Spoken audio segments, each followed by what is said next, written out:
Hello everyone, welcome back to my channel. Today I am really excited to be talking about the new Toshi 20L backpack. This good looking guy was delivered to my door a few days ago and I've had a couple of chances to bring him out and really put him through his paces. I think it's safe to say by now that this is one of my favorite backpacks that I've ever owned, although there are still some small niggling issues that I wish Toshi will change in the next version of the backpack. So to get straight to the point, is this backpack worth the money? Yes it is. If you find that the features speak to you and you like what you see here, please hop over to Toshi's website, give this bag a go, and I'm sure you won't be disappointed. But for those of you who want to know a little bit more, let's dive in. The first feature of this bag that I really like is its ambidextrous front pocket. It is a pretty shallow pocket that takes up the entire bottom half of the bag, so you can actually put a lot of pretty flat things inside it. What I really like is that there is a zipper access on both sides of the bag that open up into the same pocket. So let's take a look.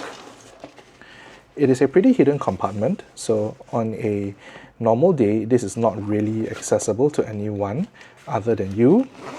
And right now I have my phone inside.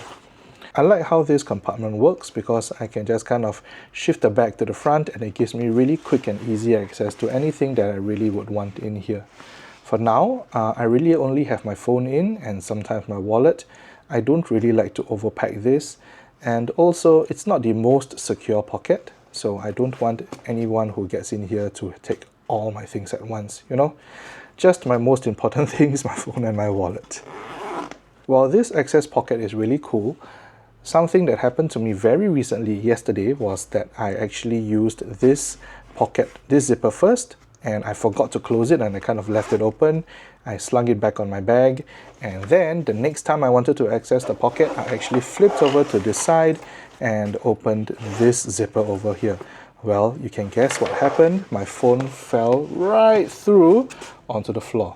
Now, this is not really a knock against the bag. This is really more of a user error. However, if you do own this bag, just be aware of that. Fortunately, my phone was not damaged. Now, the other thing that I do really like about the bag is on the back panel over here.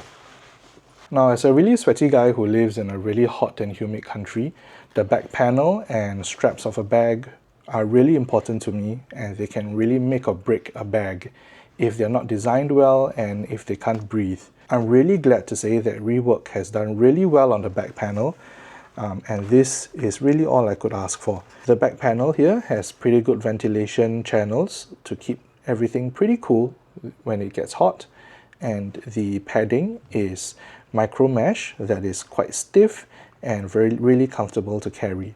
Now, the star of the show, however, and something that I really didn't expect, were the straps. They are really beefy. I'm not sure if you can see them, but they are really super comfortable to carry. I have zero complaints about the straps, and it's really a joy to carry, especially when the bag gets a bit heavy, and you can pack quite a bit onto this bag. The inner side of the bag is the same micro mesh that you find on the back panel. There is really thick foam padding, and so I really cannot say enough good things about the straps. I really love them very much. Thank you, Rework, for giving us such beefy boys. I really appreciate it. At the top of the bag is a really nice grab handle. Nothing to write home about, but once again, it's pretty thick, really beefy, and it will do its job well. Now onto the internals of the bag. Right at the back is the laptop compartment. To be very honest, it's nothing to write home about. It opens up pretty much about 1/3 of the way down, and there are two pockets where you can leave your laptop. This one goes all the way down to the bottom of the bag, so it's not hanging. This pocket, however, that does hang, so if this is something you worry about, you will want to put your laptop here.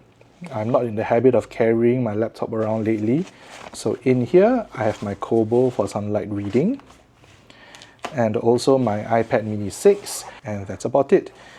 The interior of the bag is a white fabric. I've seen some reviews that say that this is a little bit thin and they worry about its durability. To be honest, I don't worry about that. This is very similar to what I see on some of my older Bellroy bags that have lasted through the years. However, what I do worry about is that this fabric will get dirty or stain really quickly. So perhaps in future versions of this bag, we could have options for different colors or different fabrics that maybe are a bit more longer lasting. Now in front of the laptop compartment is the main storage compartment of the bag. It opens in a clamshell shape, which I won't really show you. You can see the other full reviews for that. In here, I have my Traveler's Company journal, a big one, and my Logitech keyboard. I also have my Ricoh GR3 camera, my DJI Osmo Pocket 3, which is currently being used to film this video, so this guy is a little bit squishy. Also, my Retroid Pocket for some light gaming, and my new Anker Prime power bank. This guy is awesome. I'll be making a video about him soon when I have more opportunities to test it out. Other than that, there isn't really much to this compartment. This is the only branding I've seen on the bag. I really like it. It's in a nice discreet place and it looks really classy. This pocket here, I guess you could use it for a laptop, but I wouldn't recommend it, even though it does kind of, it doesn't touch the bottom of the bag. I would use this for things that you don't want to be jostled around too much, like I use for my journal and my keyboard. There is also a mesh pocket in front that I use to carry some wet wipes and tissues. I do see the idea of why the zip is in the center. Whether you like it or not, it's a personal preference, that's up to you. So that's what's in the main compartment. It is really roomy inside. Rework advertises that it is 20 liters. I can confirm that if you really want to pack this big boy out, he can take it. In front of the main compartment, so the laptop, the main, we have another sunglasses compartment here. I don't use sunglasses often, so in here I have a bunch of mints, my house keys and my car keys. Something that I hope would be in the future versions of the bag would be for a larger sunglasses compartment. I do like to put a lot of little things in here, so a larger compartment would be nice, but as they are now, as you can see, they fit all these essentials really neatly. Next will be the admin panel. Now I like how this opens up. It reminds me of an alpaca bag's admin panel, and it's got some really nice organization here. I have my Shocks Open Run Pro Tools here in a pouch. I have another small journal, and I have my wallet in here too. They fit in these two mesh pockets that are really nice. I do worry a little bit about the stitching on these, on the mesh pockets. I have experiences of these things snapping on me before, but for now they do look pretty strong, so I guess they will work.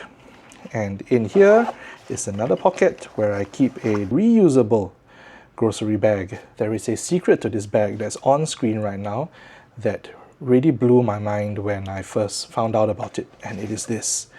It is a key ring, yes. So what's so special about it? Not the hardware, not the fabric, which to be honest is pretty thin, but the fact that it is removable, and I love this. Why do I love it? Because I do not use key rings. So there, get away from my sight. Thank you, Toshi, for doing that. I really love it. Please have it in all your bags. And that's about it. The admin panel takes up the top half of the bag so that it doesn't really interfere with the ambidextrous front access pouch here. Other than the internal pockets, the bag also offers two stretchy water bottle pockets over here, one on each side, which I really appreciate because I can keep my umbrella in one and my water bottle in the other. So that's it for my first impressions of the Toshi 20-liter backpack. I will be using this backpack a lot over the next few weeks. So if you have any questions about the bag, or if you'd like to see a follow-up video after maybe a month or two of use, do let me know in the comments down below. Otherwise, I hope you found this video useful. Thank you for watching and see you next time. Bye bye.